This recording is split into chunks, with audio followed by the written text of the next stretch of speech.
আসসালামু আলাইকুম ক্লাস 6। আজকে আমি তোমাদের আলোচনা করব তোমাদের আশীর্বাদ গল্প। লেখক দক্ষিণারঞ্জন মিত্র মজুমদার। আমরা প্রথমে লেখক দক্ষিণারঞ্জন মিত্র মজুমদারের জীবন পরিচিতি সম্পর্কে আলোচনা করব, তারপরে আমরা আমাদের মূল টেক্সট আশীর্বাদ গল্পের আলোচনাতে যাব। লেখক দক্ষিণারঞ্জন মিত্র মজুমদার 1877 খ্রিস্টাব্দে বাংলাদেশের উলাইল গ্রামে বিখ্যাত মিত্র মজুমদার বংশে জন্মগ্রহণ করেন। এই উলাইল গ্রামটা কোথায় না বাংলাদেশের অন্তর্গত ঢাকা জেলায়। সেই ঢাকা জেলারই একটি গ্রাম উলাইল গ্রাম, সেখানে এই দক্ষিণারঞ্জন মিত্র মজুমদার জন্মগ্রহণ করেন 1877 খ্রিস্টাব্দে। প্রথম প্রকাশিত কাব্যগ্রন্থ উত্থান। তিনি কবিতা দিয়ে সাহিত্য রচনা করেছিলেন, কিন্তু তাকে বিশেষভাবে আকর্ষণ করত কবিতা দিয়ে সাহিত্য রচনা করলেও তিনি বিশেষভাবে আকৃষ্ট হয়েছিলেন রূপকথা, উপকথা, লোককথার গল্পে। অর্থাৎ রূপকথা, উপকথা, লোককথার গল্পকে পটভূমি করে তিনি সাহিত্য রচনা করতে ভালোবাসতেন। গ্রামে গ্রামে অনেক বৃদ্ধ বৃদ্ধাদের মুখ থেকে গল্প কাহিনী শুনতেন, রূপকথা, উপকথা, এই লোককথার গল্প কাহিনী শুনতেন এবং শ্রবণ করে তিনি সাহিত্যের পটভূমি হিসাবে সেগুলোকে তুলে আনতেন। তিনি সাহিত্য রচনা করতেন। তার বিখ্যাত গ্রন্থগুলির মধ্যে আমরা পাই ঠাকুরমার ঝুলি, ঠাকুর দাদার ঝুলি, দাদামশাইয়ের থলে, চিরদিনের রূপকথা, কিশোরদের মন ইত্যাদি। 1357 বঙ্গাব্দে বঙ্গীয় শিশু সাহিত্য পরিষদ তাকে ভুবনেশ্বরী পদক সম্মানে সম্মানিত করে। আমাদের আজকের আলোচ্য আশীর্বাদ। আশীর্বাদ মানে কি জানতে হবে প্রথমে। সবাই দেখো, আশীর্বাদ মানে কি, আমাদের মূল বিষয়টা জানতে হবে। আশীর্বাদ মানে কি, টেক্সটে যাবো, টেক্সটটা দেখো। আশীর্বাদ, তার আমাদের জানতে হবে আশীর্বাদ মানে কি।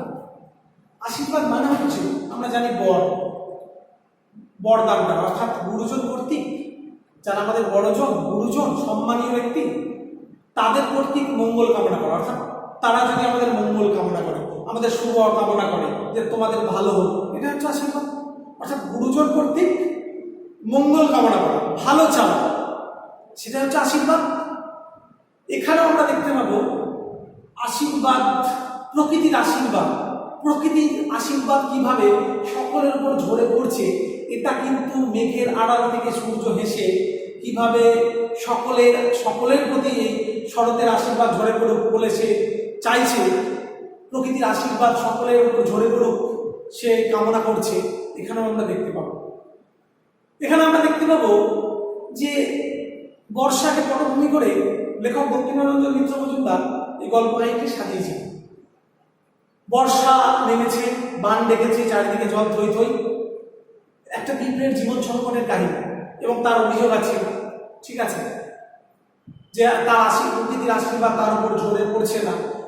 ঘাস কিভাবে বলছে, তার আত্মভাষণ সে সকলের সামনে তুলে ধরছে। আমরা দেখতে পাবো বৃষ্টির কথা, আমরা দেখতে পাবো ঘাসের কথা, এরা কথা বলছে। আমি বলেছিলাম যে আগের ক্লাসে পড়াতে গিয়ে বলেছিলাম যে অচেতন বস্তুর উপর সচেতন প্রাণের আরোপ করা, এটা লেখক বা সাহিত্যিকদের একটা বৈশিষ্ট্য। লেখক, সাহিত্যিক বা কবিরা কি করেন না, যারা সাধারণত কথা বলতে পারে না তাদের নিয়ে কথা বলার। আসলে লেখক কল্পনাকে আশ্রয় করে, কল্পনাকে বেশ করে ওই অচেতন বস্তুর উপর সচেতন প্রাণের আরোপ ঘটা। যারা সাধারণভাবে কথা বলতে পারে না, কল্পনার আশ্রয়ে, লেখক, সাহিত্যিক, কবিদের কল্পনার আশ্রয়ে তারা কথা বলে ওঠে এবং তাদের মধ্য দিয়ে সমাজকে তিনি ইঙ্গিত করেন। অর্থাৎ সাহিত্য তো সমাজ ছাড়া সৃষ্টি হতে পারে না, তারা সাহিত্য সমাজ ছাড়া সৃষ্টি হতে পারে না। সমকালীন সমাজ বাস্তবতাকে কেন্দ্র করে সাহিত্য রচিত হয়, আর সাহিত্যিকরাও আমাদের সমাজেরই একজন। তো এখানে সাধারণত আমরা দেখতে পাবো পিঁপড়ে, ঘাস, এরা কথা বলছে, মেঘের আড়াল থেকে সূর্য কথা বলছে, বৃষ্টি কথা বলছে, জল কথা বলছে।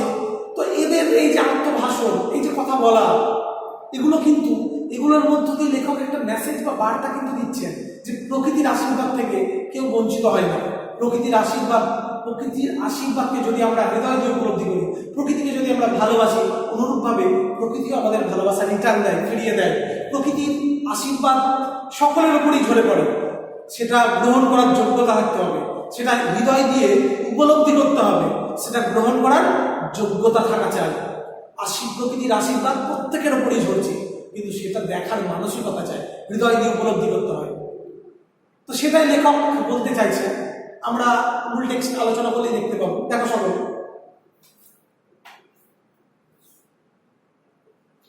বর্ষা খুব নেমেছে, নিচেও দেখেছে বান, জলে দেশ থই থই করছে। একটি পিঁপড়ে আশ্রয় নিয়েছে একটি ঘাসের পাতার নিচে। পাতাটা কাঁপছে, হেলে পড়ছে, বৃষ্টির ফোঁটার ঘায়ে পাতাটা বোধহয় এড়িয়ে পড়বে জলে, আর একটুকুতেই পিঁপড়েটা অসীম জলে ভেসে যাবে যাবে হয়েছে। প্রচুর বর্ষা নেমেছে, বৃষ্টি হয়েছে, বান ডেকেছে, চারিদিকে জল থই থই, প্লাবিত অবস্থা, নদীর জল স্ফীত হয়েছে, ফুলে ফেঁপে উঠেছে, একদম বন্যা হয়ে যাবার উপক্রম হয়েছে। অর্থাৎ বান ডেকেছে মানে চারিদিকে জল পুরো থই থই, কানায় কানায় পূর্ণ, বন্যা এসে গেছে। এরকম অবস্থাকে কেন্দ্র করে লেখক তার পটভূমি সাজিয়েছে, বর্ষার পটভূমি। প্রচন্ড বর্ষা, বৃষ্টি হয়েছে, বান ডেকেছে, চারিদিকে জল থই থই, কানায় কানায় পূর্ণ। ঠিক সেই সময় একটা পিঁপড়ে আশ্রয় নিয়েছে কোথায়? একটি ঘাসের পাতার নিচে। ঘাসের পাতা আছে, ঠিক তার নিচে একটা পিঁপড়ে আশ্রয় আছে। তারপরে কি, পাতাটা কাঁপছে, একটুখানি হেলে পড়ছে, বৃষ্টির ফোঁটা, বড় বড় ফোঁটা যখনই পাতাটার উপর আঘাত হচ্ছে, পাতাটায় পড়ছে, তখনই পাতাটা ঝুঁকে পড়ছে, নুয়ে পড়ছে। এর ফলে কি দেখা যাচ্ছে? পিঁপড়ের জীবন সংকট, অস্তিত্বের সংকট। পিঁপড়ে যে কোনো মুহূর্তে ভেসে যেতে পারে জলে।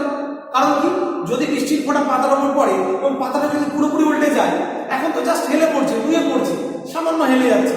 পিঁপড়েও কিন্তু বুঝতে পারছে এবার যে তার আসন্ন বিপদের সম্মুখীন সে। এক্ষুনি যদি পুরোপুরি পাতাটা উল্টে যায়, তাহলে সঙ্গে সঙ্গে জলে সে কি হবে? ভেসে যাবে। তো সেই রকম অবস্থার সম্মুখীন হয়েছে কে? পিঁপড়ে। তারপরে দেখ, পাতা বললে, ভাই জুড়ে আঁকড়ে ধরো, কামড়ে ধরো আমাকে, আমার লাগবে না, ভয় পেও না, তোমরা তো সাঁতার জানো, হেঁটে দৌড়েও চলো, তোমাদের আবার কি? পাতা কি বলছে? ভাই আমাকে জোরে আঁকড়ে ধরো। আঁকড়ে মানে কি? জাপটে ধরো। আঁকড়ে শব্দের অর্থ কি? জাপটে ধরো। পাতা বলছে, ঘাস পাতা, ঘাস পাতার নিচে আশ্রয় নিয়েছে, সে ঘাস পাতা পিঁপড়েকে বলছে যে ভাই আমাকে জোরে আঁকড়ে ধরো। এই দেখো, ঘাস পাতা বলছে, ঘাস পাতা সে কথা বলে উঠছে। অর্থাৎ অচেতন বস্তুর উপর সচেতন প্রাণের আলো, এটা সাহিত্যিকরা পারে। কবিতব মনোভূমি, রামের জন্মভূমি, অযোধ্যার চেয়ে সত্য যেন রবীন্দ্রনাথ বলছে, এটা সাহিত্যিকদের বৈশিষ্ট্য। তো সেই ঘাস পাতা নিচে আশ্রয় নিয়েছে পিঁপড়ে, রীতিমতো সে বিপদের সম্মুখীন, যে কোনো মুহূর্তে সে ভেসে যেতে পারে জলে। যদি পাতাটা পুরোপুরি উল্টে যায়, বৃষ্টির ফোঁটা একই পড়ছে পাতার ওপর, পাতাটা জাস্ট হেলে পড়ছে, নুয়ে পড়ছে, কিন্তু পুরোপুরি উল্টাচ্ছে না। যদি উল্টে যায় তাহলে পিঁপড়ে সোজা ভেসে যাবে। সঙ্গে সঙ্গে পাতা কি বলছে? ঘাস পাতা, যে আমাকে জুড়ে আঁকড়ে ধরো, চাপতে ধরো, কামড়ে ধরো না। অর্থাৎ ঘাস পাতা জানিয়েছে তার লাগবে না, তুমি জোরে কামড়ে ধরতে পারো, ভয় পেও না, তোমরা তো সাঁতার জানো, দৌড়েও চলতে পারো। অর্থাৎ ঘাস পাতা কি বলছে? আরে ভয় পাচ্ছ না, তোমরা তো সাঁতার জানো, তোমরা তো সাঁতার কাটতে পারো, হে পিঁপড়ে, তোমরা তো সাঁতার কাটতে পারো, দৌড়াতেও পারো, তোমাদের আবার ভয় কি? তোমরা ভয় কেন পাচ্ছ? তারপরে দেখো, পাতার শিরা কামড়ে ধরে পিঁপড়ে আধা গলায় বললে, দেখো শরীরটা জলে ডুবে গেল, দাঁড়াও ভাই বলছি। পাতার শিরা সেটাকে কামড়ে ধরেছে কে? পিঁপড়ে। দিয়ে আধো গলায় ধরে গেছে, গলাটা আধো আধো গলায়। কি বলছে? দেখো দেখো শরীরটা জলে ডুবে গেছে, মানে আধো আধো গলায় বলছে, পুরোপুরি ভাবে বলতে পারছে না, রীতিমতো ভয় পাচ্ছে সে। কি বলছে? দেখো দেখো শরীরটা জলে ডুবে গেল, দাঁড়াও ভাই বলছি বলছি। আধো আধো গলায় বলছে, আধো গলায় বলছে, স্পষ্টভাবে বলতে পারছে না। দেখো শরীরটা জলে ডুবে গেল ভাই, দাঁড়াও ভাই বলছি। ঠিক এরকম ভাবে। তারপরে দেখো, এক ঢোক জল খেয়ে পিঁপড়ে আর কিছু বলতে পারলে না, এক ঢোক জল খেয়ে এরকম ভাবে একেবারে, অর্থাৎ একেবারে যে জলটা খাওয়া, এক ঢোক জলটা খেয়ে কি বলছে? পিঁপড়ে আর কিছু বলতে পারলো না। অর্থাৎ একেবারে যত পরিমাণে, একেবারে মানে একবার জলটা পুরোপুরি ভিতরে চলে গেল, এটা হচ্ছে এক ঢোক। তোমরা জানো যে এরকম ভাবে বোতল নিয়ে একখানে জলটা খেলে এক ঢোক খেলে, তো সে এক ঢোক জল খেয়ে, পিঁপড়েও এক ঢোক জল খেলো, কারণ আসন্ন বিপদের সম্মুখীন সে জল খেয়ে কি বলছে? পিঁপড়ে আর কিছু বলতে পারলে না, চুপ হয়ে গেল। কারণ আসন্ন বিপদের সম্মুখীন হয়েছে পিঁপড়ে, চুপচাপ, আর কিছু বলতে পারলো না। চোখ বন্ধ করে দাঁত বসিয়ে ডুবুডুবু হয়ে চলে রইল। অর্থাৎ একদম জল খেয়ে পিঁপড়ে আর কিছু বলল না, চোখটা বন্ধ করে পুরো ডুবুডুবু হয়ে, একদম ডুবুডুবু অবস্থা, সামান্য জেগে আছে, পুরো ডুবুডুবু অবস্থা, সামান্য জেগে আছে পিঁপড়েটা। অর্থাৎ পিঁপড়ের শরীরটা সামান্য জলের উপরে আছে, তাই ডুবুডুবু অবস্থা। সেই ডুবুডুবু অবস্থায় ঝুলে রইল কোথায়? সেই ঘাস পাতার নিচে।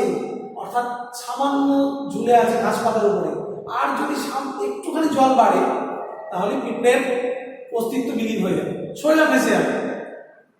পুরো ভেসে আছে, ডুবুডুবু হয়ে ঝুলে আছে ঘাস পাতার নিচে। ঘাস পাতার নিচে পুরো ঝুলে আছে। এরপরে দেখো, পাতা হাসলে, পাতা এবার হাসছে যে ভাই, ভাগ্যে তুমি জিমন্যাস্টিক জানতে, আমরা নড়তেও পারি না, কোনো রকমের সুট্টুর বাড়ায়, চলতেই জানলেও না, তা ঝুলবো কোথায়? পাতা হাসছে, কি বলছে? ভাই, ভাগ্যে তুমি জিমন্যাস্টিক জানতে। জিমন্যাস্টিক বোঝো? শরীরের বিভঙ্গিমা, অর্থাৎ শরীরকে এই যে ভেঙে, শরীরটাকে ভাঙিয়ে, ঠিক আছে, ভেঙে এরকম ভাবে বিভিন্ন রকম যে কৌশল, শরীরকে ভেঙে বা শরীরকে মানে এই যে শরীরকে একটুখানি বাঁকিয়ে ভেঙে, ঠিক আছে, এই যে এটা একটা খেলা, এটা বিভিন্ন রকম কৌশল, শরীরের কৌশল। তো সেটা হচ্ছে জিমন্যাস্টিক। জিমন্যাস্টিক অনেকেই জানে, দেখবে শরীরটাকে এরকম ভাবে, ঠিক আছে, একটুখানি ভেঙে বিভিন্ন রকম কৌশল, ঠিক আছে, দেহ ভঙ্গিমার যে কৌশল, ঠিক আছে, দেহ ভঙ্গিমার, দেহকে খেলানোর যে কৌশল, দেহ ভঙ্গিমার কৌশল, এটা হচ্ছে জিমন্যাস্টিক। তো বলছি, ভাগ্যে তুমি জিমন্যাস্টিক জানতে। ওই যে পিঁপড়ে কোনো ঝুলে আছে শরীরটাকে বাঁকিয়ে, ওই জন্য পাতা বলছে, ভাগ্যে ভাই তুমি জিমন্যাস্টিক জানতে। একটুখানি হেসে, একটুখানি সামান্য হলেও প্রচ্ছন্নভাবে ব্যঙ্গোক্তি করবে। তারপর কি বলছে? আমরা নড়তেও পারি না, কোনো রকমের সুট্টুর বাড়ায়, বলছে আমরা তো নড়তেও পারি না। ঘাস পাতা কি বলছে? তারা নড়তে সক্ষম নয়, তারা নড়তে পারে না, কোনো ক্রমে সুট্টুর বাড়ায় তারা। যদি চলতে জানতো তাহলেও একটা রক্ষে থাকতো, চলতেও পারে না ঘাস পাতা। ঘাস পাতা চলতে পারে, কিন্তু পিঁপড়ে কি করে? চলতে সক্ষম। ঘাস পাতা তো চলতে পারে না, চলতেও পারে না তারা, তাহলে তারা ঝুলবে কোথায়? অর্থাৎ একটু ব্যঙ্গ করবে যে তোমরা ভাই একটু জিমন্যাস্টিক জানো, শরীরটাকে আঁকিয়ে বাঁকিয়ে বিভিন্ন রকম, ওই যে বললাম জিমন্যাস্টিক কি, দেহ ভঙ্গিমার কৌশল, শরীরটাকে ভেঙে, ঠিক আছে, বিভঙ্গ, অর্থাৎ শরীরকে বিভঙ্গিমার মাধ্যমে তাদের যে একটা কৌশল, জিমন্যাস্টিক খেলা আছে, এবং এটা কিন্তু পৃথিবীতে খুব ভালো প্রচলিত জিমন্যাস্টিক। তো শরীরটাকে আঁকিয়ে বাঁকিয়ে, এইভাবে আঁকিয়ে বাঁকিয়ে একটা জিমন্যাস্টিক, দেহভঙ্গিমার কৌশল, এটা হচ্ছে জিমন্যাস্টিক। তো বলছে, ওই যে পাতাটাকে আশ্রয় করেছে, ঘাস পাতার নিচে আশ্রয় নিয়েছে, শরীরটাকে বাঁকিয়ে, বলছে তুমি ভাই ভাগ্যে জিমন্যাস্টিক জানতে, আমরা তো নড়তেও পারি না, আমরা চলতেও পারি না, তাহলে আমরা কোথায় গিয়ে ঝুলবো? এরপরে প্রথমেই অভিযোগ জানালোকে, ঘাস পাতা প্রথমেই বলছে আমরা তো নড়তেও পারি না, চলতেও পারি না, তাহলে আমরা কোথায় গিয়ে ঝুলবো? এরপরে দেখো, বৃষ্টি একটু ধরলো, ঘাসের পাতাটা সোজা হয়ে দাঁড়িয়েছে।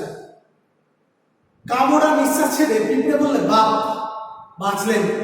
বলছিলে ভাই ঠিক, আমরা সাঁতার জানি, হাঁটতে জানি, দৌড়াতে খুব, উত্তর কাজ আসে না কোনোটাই। ডাঙায় রৌদ্রের দিনে পুড়ে মরি, বর্ষায় তুমি ছিলে, তাই আজ বেঁচে গেলাম। ও কথা বলে লজ্জা দিও না, হাতে হাত দিয়ে ধরে বললে পাতা, বাঁচনার মরণ নাকি একটা কথা, তুমি যে কাজের লোক ভাই, ওইটি আসো। লাইনটা দাগ দেবে, ওইটি আসো।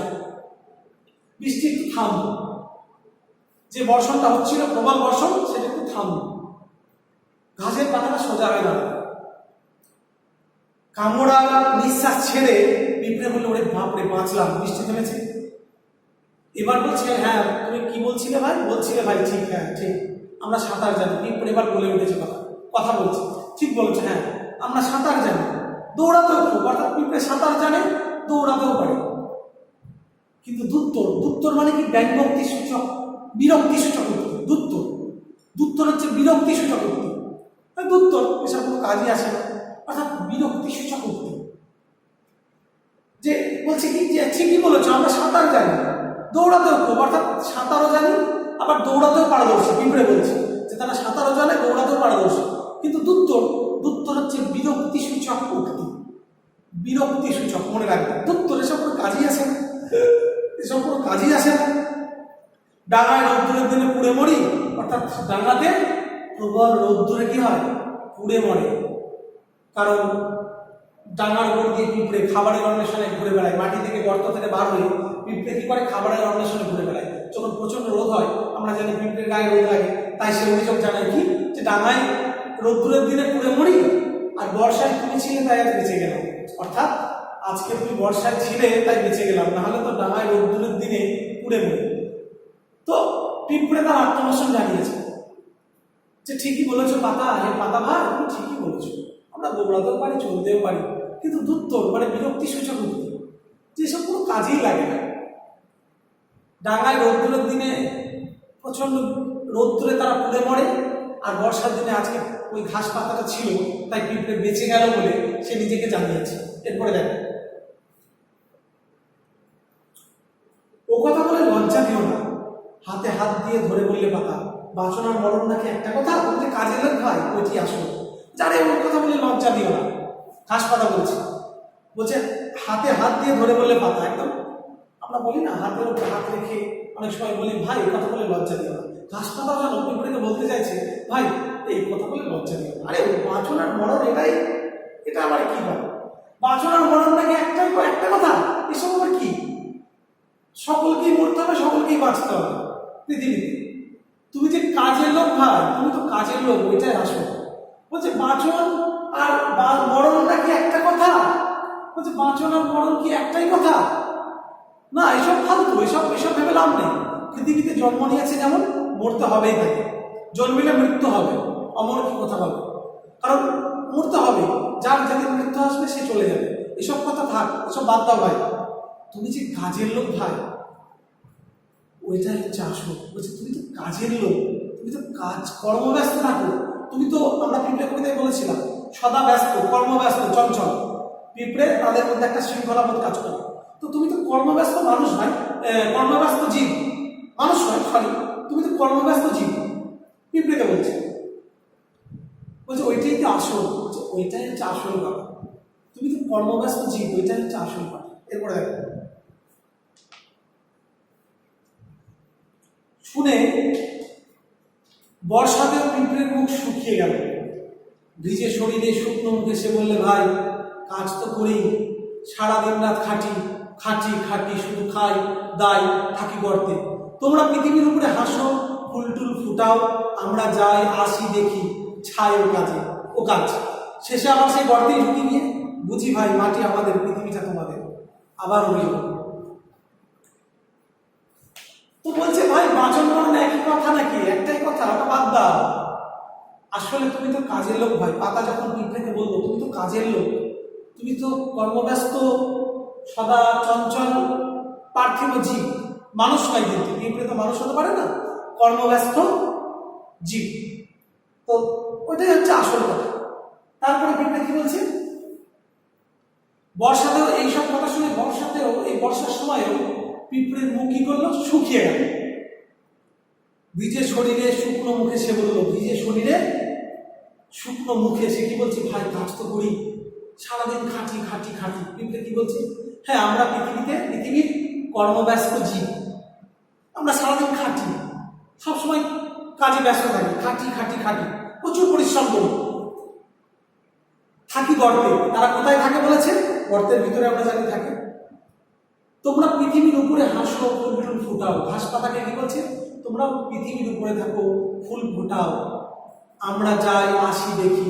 পিঁপড়েরা কি বলছে, আমরা গর্তের মাটি থেকে, অর্থাৎ গর্তের ভিতর থেকে যখন দেখি, মাটির উপর দিয়ে যাই যখন দেখি, তোমরা হাসো প্রকৃতির কোলে, ঠিক আছে, হাওয়াতে দোলো, ফুল ফোটাও, আমরা দেখি। শেষে আবার কিন্তু পিঁপড়ে কি বলছে, তাদের গর্তের ভিতরেই ফিরে যেতে হয়, আবার কিন্তু আমাদের গর্তের ভিতরে ফিরে যেতে হয়, আর তোমরা তো মাটির উপরেই থাকো। তাই কি বলছে পিঁপড়ে, কি বলছে, বুঝি ভাই বুঝি, মাটি আমাদের, অর্থাৎ পিঁপড়ে কি বলছে, মাটি আমাদের আর পৃথিবীটা হচ্ছে তোমাদের, ঘাস পাতাকে বলছে। ব্যাপারটা কি দাঁড়ানো, ভালো করে বলছো। যখনই পাতা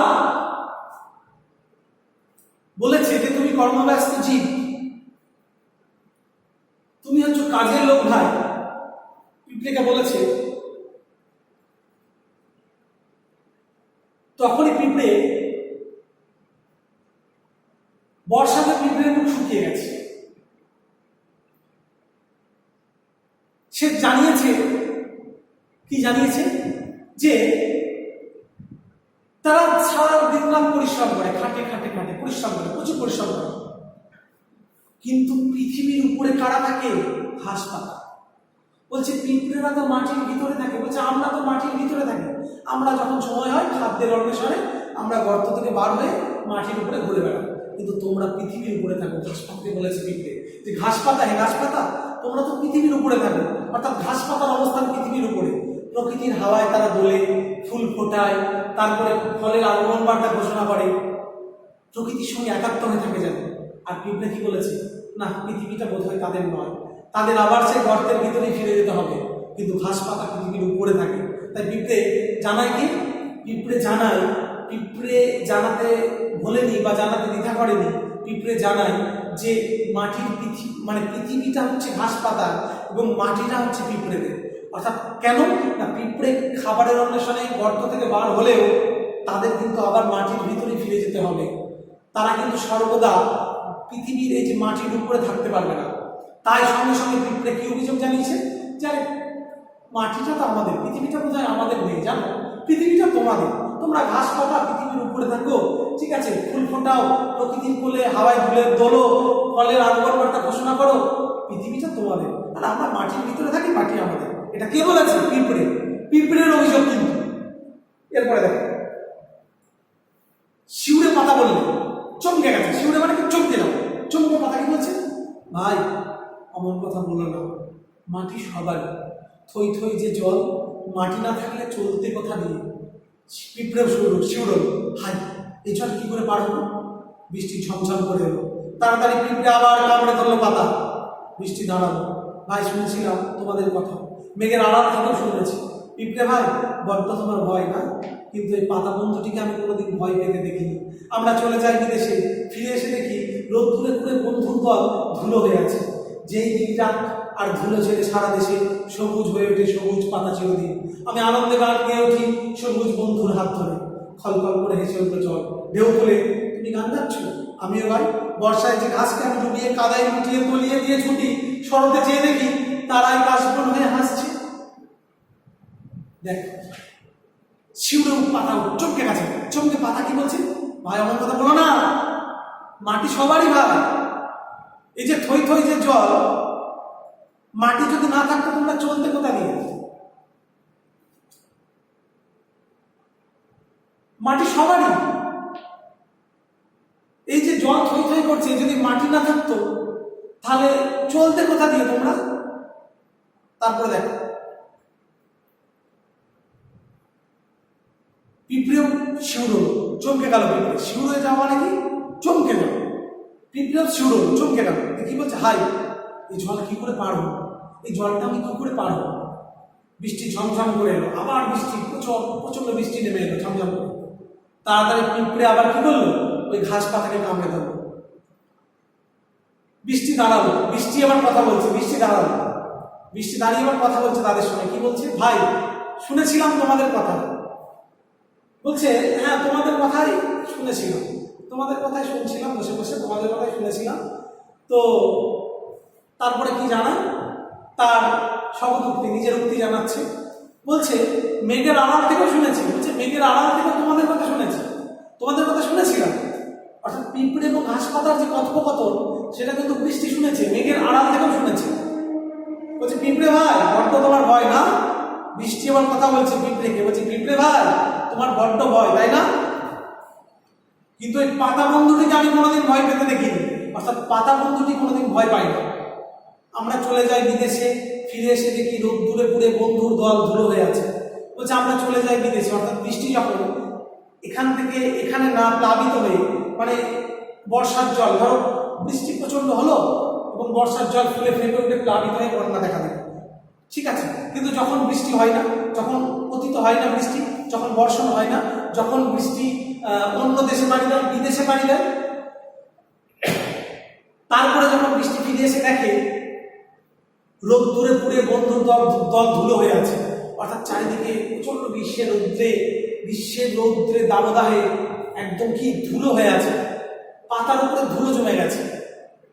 আমরা দেখতে পাই যে পাতার উপরে ঠিক আছে প্রচন্ড দাবদাহে গ্রীষ্মের রৌদ্রে পুড়ে একদম ধুলোর মতো রং হয়ে ধূসর বর্ণের, ঠিক আছে, এবং পাতার উপরে ধুলো জমে যায়। তো বলছে যে পাতা বন্ধুকে আমি কোনোদিন দুঃখ পেতে দেখিনি। হ্যাঁ বিপ্রে, তুমি তো এত দুঃখ পাচ্ছ, তুমি তোমার বড্ড ভয় না?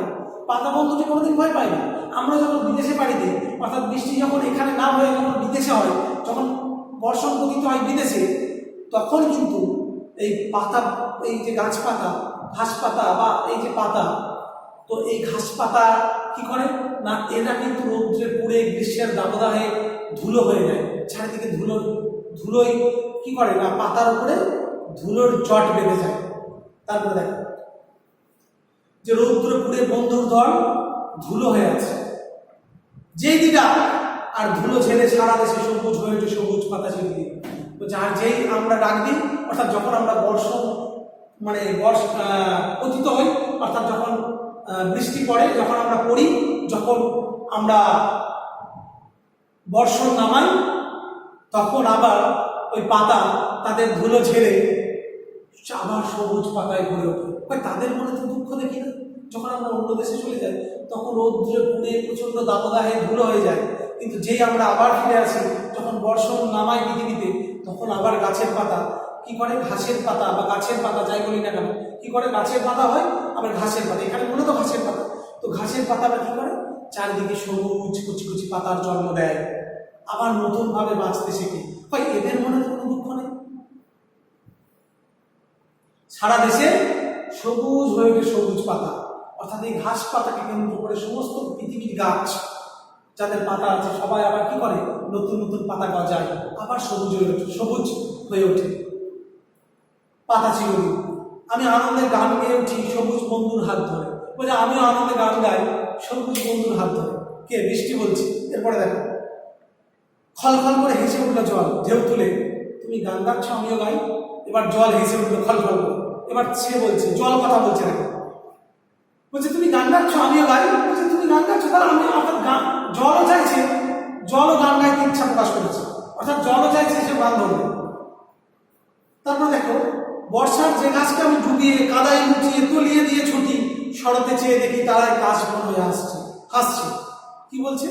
যে বর্ষায় যে ঘাসকে আমি ডুবিয়ে দিয়ে জল, এবার জল কথা বলছে, খলখল করে হেসে উঠেছে, দিয়ে বলছে ঢেউ তুলে কি বলছে, আরে বাবা তুমি গান গাচ্ছ আমিও গাই। সেও গান গাইতে ইচ্ছা প্রকাশ করেছে। কে? জল। কি বলছে? বর্ষায় যে ঘাসকে আমি ডুবিয়ে, অর্থাৎ বর্ষার সময় আমরা জানি ডুবে যায় সব চারিদিকে, বলছে যে গাছকে আমরা ডুবিয়ে কাদায় লুটিয়ে একবারে তলিয়ে দিয়ে কাদায় লুটুপুটি খাইয়ে আমরা জল তার উপর দিয়ে বয়ে চলি, যেই শরৎকাল আসে চেয়ে দেখি সেই ঘাসই আবার কাশ বন হয়ে ফুটেছে। আমরা জানি শরতের কাশফুল আমাদের মনকে হরণ করে দেয়। আমরা শরতের কাশফুলের সৌন্দর্যে অভিভূত হই, চমৎকৃত হই, মুগ্ধ হই। অর্থাৎ শরৎ আমাদের মনে এক শরতের যে আবহাওয়া, নির্মল স্বচ্ছ পরিষ্কার উজ্জ্বল বলে আবহাওয়ায় কাশফুল যেন পূজার আগমন বার্তা ঘোষণা করে। আমরা জানি পুজো হয় না, দুর্গা পুজো, সেই পুজোর আগমন বার্তা ঘোষণা করে শরতের কাশফুল, এবং সেই সময় কাশফুলের সৌন্দর্য আমাদের মনকে আকৃষ্ট করে। কাশফুল কি? মানে কাশ হচ্ছে এক ধরনের কাশবন, ঘাস, বড় বড় ঘাস, কিন্তু সেটা শরৎকালে যখন ফোটে, সাদা সাদা দেখবে কাশফুল ফোটে, তা দেখতে খুব সুন্দর। তো জল কি বলছে, আমরা যে সময় বর্ষার সময় যখন প্লাবিত হয়ে তার উপর দিয়ে বয়ে চলে যায়, ডুবিয়ে মারিয়ে কাদায় লুটুপুটি খাইয়ে যে ঘাসটাকে আমরা পদদলিত করে তার উপর দিয়ে বয়ে চলে যায় কাদায় লুটুপুটি খাইয়ে, যে শরৎকাল আসে আবার দিকে কাশফুল হয়ে চারিদিকে তার অসীম সৌন্দর্য বিস্তার করে রেখেছে, তার ফুল ফুটিয়ে তুলেছে কাশফুল। সে তো দুঃখ পায় না। তারপরে দেখ, অর্থাৎ প্রকৃতি কিন্তু বঞ্চিত করে না। এক সময় প্রকৃতি, অনেক সময় প্রাকৃতিক বিপর্যয়ের সম্মুখীন দেখা দেয়, আমরা হই। আমরাও এখানে লেখক মেসেজ একটা বার্তা দিচ্ছেন যে আমরা প্রাকৃতিক বিপর্যয়ের সম্মুখীন হই অনেক সময়, কিন্তু তারপরে আমাদের প্রকৃতি কিন্তু বঞ্চিত করে না। প্রকৃতিকে ভালোবাসলে প্রকৃতি ভালোবাসা ফিরিয়ে দেবে। জল এক সময় যে ঘাসের উপর দিয়ে লুটুপুটি খাইয়ে বয়ে চলেছিল, সেই প্রকৃতি কিন্তু শরৎকালে নির্মল স্বচ্ছ আকাশ কাশফুলকে সৌন্দর্য বিস্তার ঘটিয়ে সমস্ত জীবকুলের কি হলো মানে সমস্ত জীবকুলের আকর্ষণের কেন্দ্রবিন্দু হয়ে দাঁড়ালো এই কাশফুল।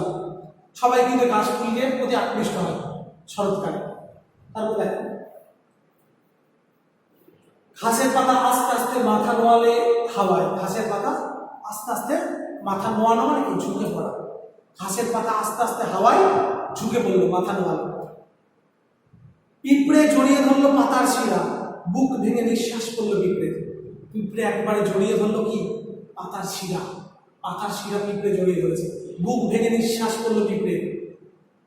কারণ কি ঘাসের পাতা নুয়ে পড়েছে, হেলে পড়েছে, তাই পিঁপড়ে একবারে আবার পাতার শিরাটা জড়িয়ে ধরেছে, বুক ভেঙে নিঃশ্বাস করলো পিঁপড়ে। ভয় পাচ্ছে আবার পিঁপড়ে, বলছে হাই পিঁপড়ে আমি চিরদিন পিঁপড়ে হয়ে রইলুম, তবু ছিলেন গর্তে ছিলেন ডাঙায়, এই জল কি শুকোবে কোনোদিন? বলছে হারে হাই হাই আফসোস করছে, বলছে আমি তো পিঁপড়ে চিরদিন পিঁপড়ে হয়ে রইলো। আরে বাবা তুমি পিঁপড়ে পিঁপড়ে হয়ে থাকবে না তো কি হয়ে থাকবে? তুই পিঁপড়ে পিঁপড়ে হয়ে থাকবে। বলছে আমি পিঁপড়ে পিঁপড়ে হয়ে রইলুম, তবু ছিলেন গর্তে ছিলেন ডাঙায়। বলছে তবু তো গর্তের মধ্যে ছিলাম, ডাঙার ভিতরে ছিলাম, ডাঙার মধ্যে ছিলাম, আমার কোনো বিপদ ছিল না, কিন্তু পুরো জলের মধ্যে এসে পড়েছি। এই জল শুকোবে কোন দিন? বলছে কোন দিন এই জলটা শুকোবে? তবে তা বেহায়। ঘাসের পাতা মাথা নুইয়েই ছিল, নুইয়ে মানে কি এলিয়ে পড়া। আমি লিখে দিই, যদিও বলেছি অনেকবার, তাও একবার বলি।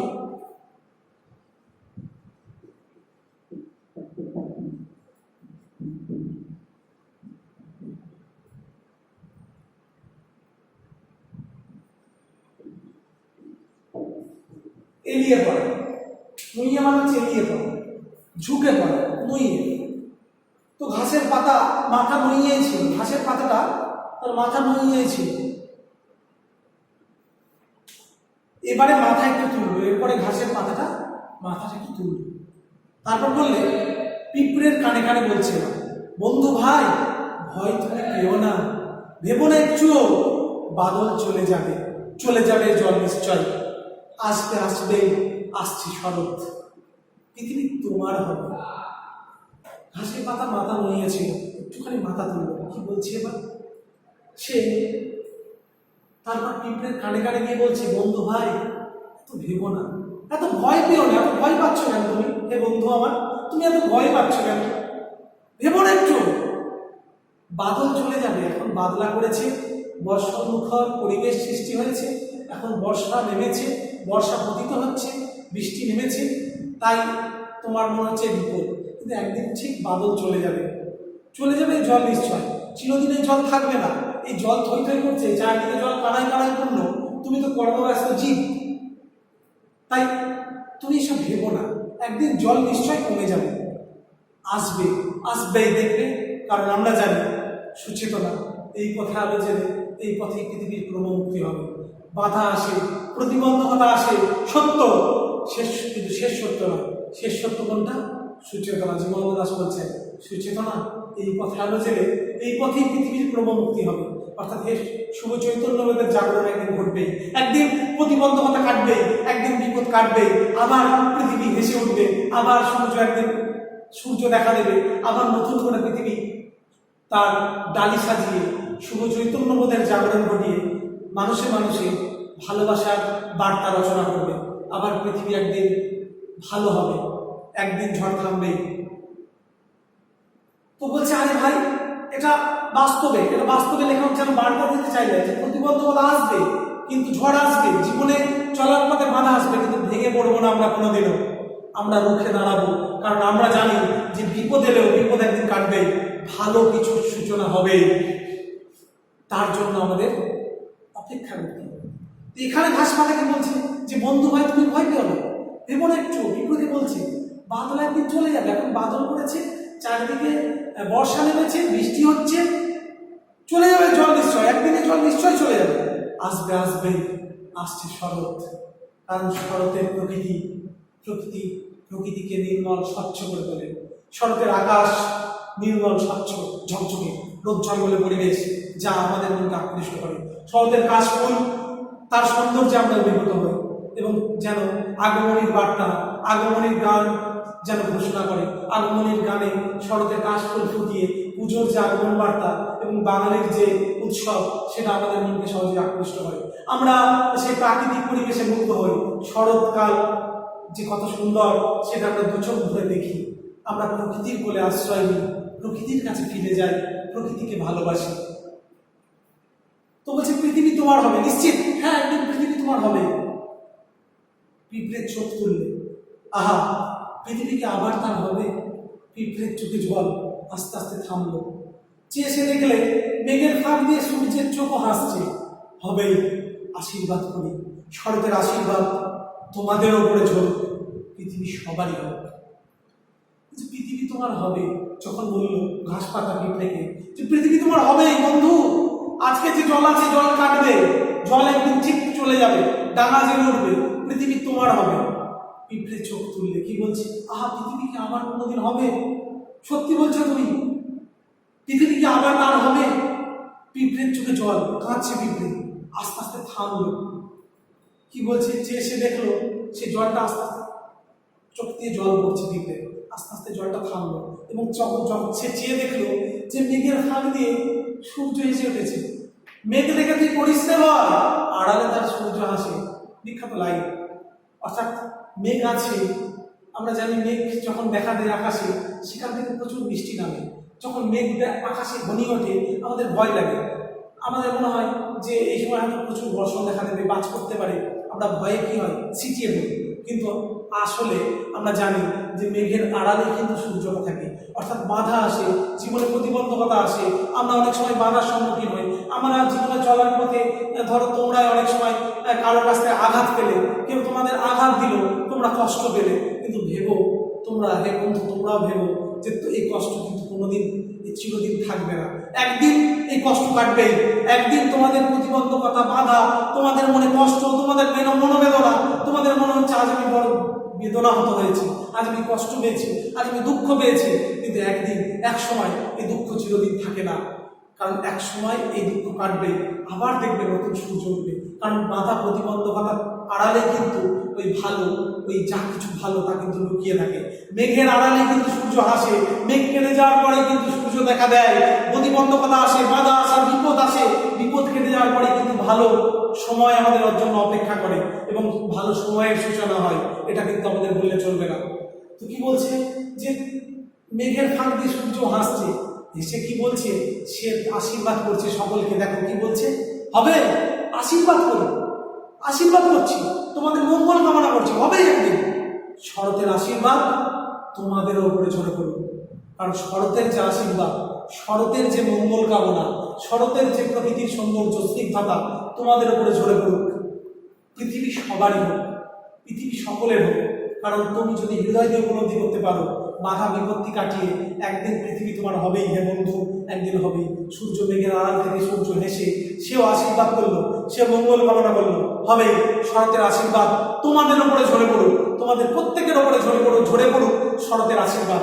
শরৎকালের যে নির্মল স্বচ্ছ পরিবেশ, যে ঝকঝকে পরিষ্কার, যে সৌন্দর্যতা, যে স্নিগ্ধতা, যে পবিত্রতা, তা তোমাদের উপরে ঝরে পড়ুক। এটা কে চাইছে, কি আশীর্বাদ করলো? মেঘের আড়াল থেকে সূর্য হেসে সে জানালো, হবে, পৃথিবী তোমাদের হবে। শরতের আশীর্বাদ তোমাদের প্রত্যেকের উপরে ঝরে পড়ুক। পৃথিবী সবার হোক, পৃথিবী একজনের নয়, পৃথিবী সবার হোক। হ্যাঁ, পৃথিবী সবার, আমাদেরও। আমরাও জানি প্রতিবন্ধকতা আসবে, জীবনে বাধা আসবে, কিন্তু সেটাকে কাটিয়ে উঠতে হবে। কারণ দুঃখের আড়ালেই থাকে সুখ, মেঘের আড়ালেই থাকে সূর্য, বাধার আড়ালেই থাকে ভালো সময়ের সূচনা। তাই আমরা কখনোই ভেঙে পড়ব না, প্রকৃতিকে ভালোবাসবো, প্রকৃতিও আমাদের ভালোবাসবে। প্রকৃতির আশীর্বাদ প্রত্যেকের ওপরেই ঝরে পড়ুক। আমিও বলবো তোমাদের উপরে শরতের আশীর্বাদ ঝরে পড়ুক, তোমরাও ভালো করে পড়াশোনা করো। ঠিক আছে, আজকে আমি এখানে কাজ শেষ করলাম। আজকে আমি আর যাচ্ছি না, আশীর্বাদ কবিতাটা শেষ হল। এরপরে আমরা ব্যাকরণের ক্লাস আলোচনা করব। আমরা ছিলাম সংখ্যাবাচক পূরণবাচক শব্দের পার্থক্য, সেটা নিয়ে আলোচনা করব এবং বিসর্গ সন্ধির যে ব্যাপারটা, মডেল অ্যাক্টিভিটি টাস্কে আছে, সেটা নিয়েও কিছুটা তোমাদের যাতে সুবিধা হয় সেটাও আলোচনা করবো। ঠিক আছে, মূলত আলোচনা করবো বাংলা ভাষার শব্দ আমি যেটা পড়ছিলাম, একটু বাকি আছে, সন্তানবাচক পূর্ণবাচক শব্দটা পার্থক্য একটু ওগুলো আলোচনা করবো, তারপরে মডেল অ্যাক্টিভিটিটা আজকে কিছুটা আলোচনা করে দেবো, চিন্তা নেই তোমাদের। ঠিক আছে, আজকে আমি এখানে ক্লাস শেষ করলাম। তোমরা সকলে ভালো থেকো।